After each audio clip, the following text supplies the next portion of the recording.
I was right.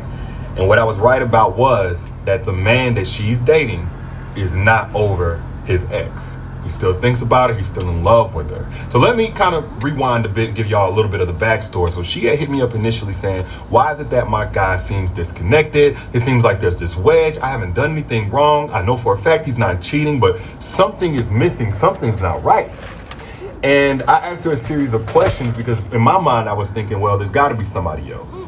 Either he's in love with a woman right now, some woman that he's met or something like that, or he's not over his ex. And she fought me up and down. First off, she just knew that she knew he wasn't, sleeping around or he wasn't emotionally involved. He just had not done that, right?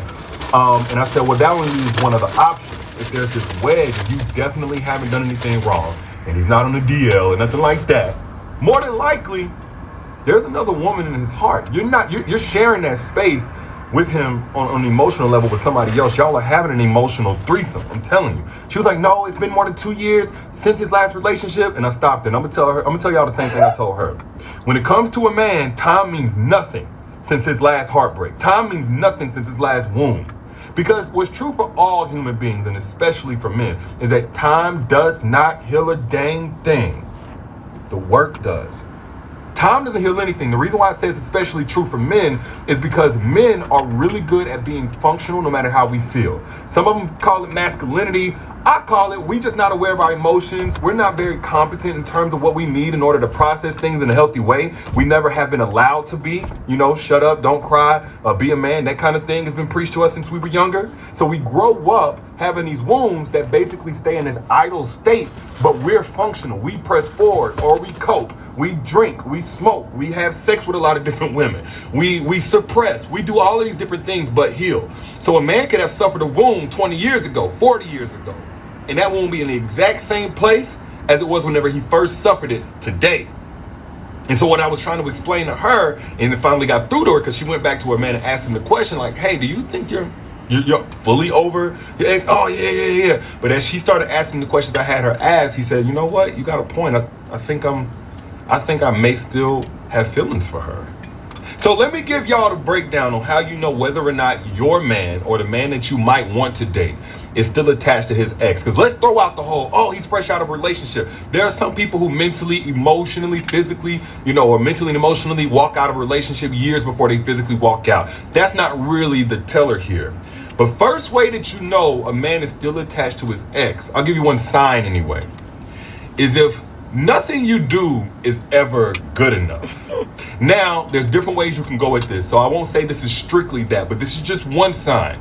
If you're doing things for him and you just feel like, he's not critical about it, but something just seems disengaged.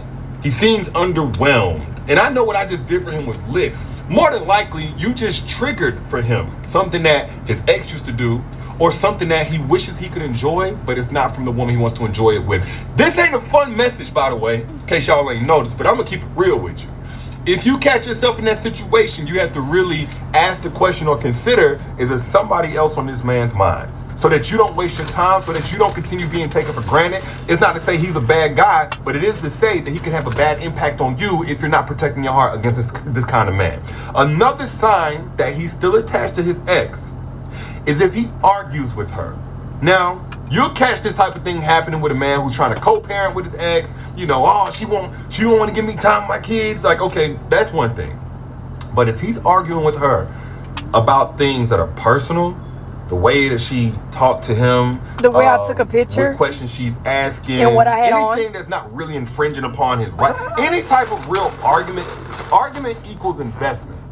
If he's arguing with his ex, well, let me give you one kind of aside, like a two. Worried about me being pregnant again. Worried about what I have on. Not only arguing, but maybe he goes on a rant about something she's done wrong. And this is something you can kind of check. Ask questions.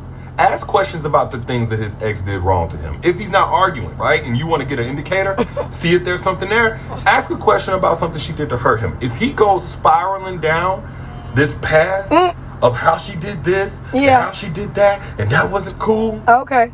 Not only is he unhealed, he's still invested. Now you're basically taking the position of that homegirl outside the relationship that's still there, that's still present in his heart, in his mind, being his cheerleader, then he's seeking validation and clarity. Exactly. But he's speaking. If he speaks passionately, argumentatively, he just goes on a rant. He starts ruminating, something like that. He gets all up in arms.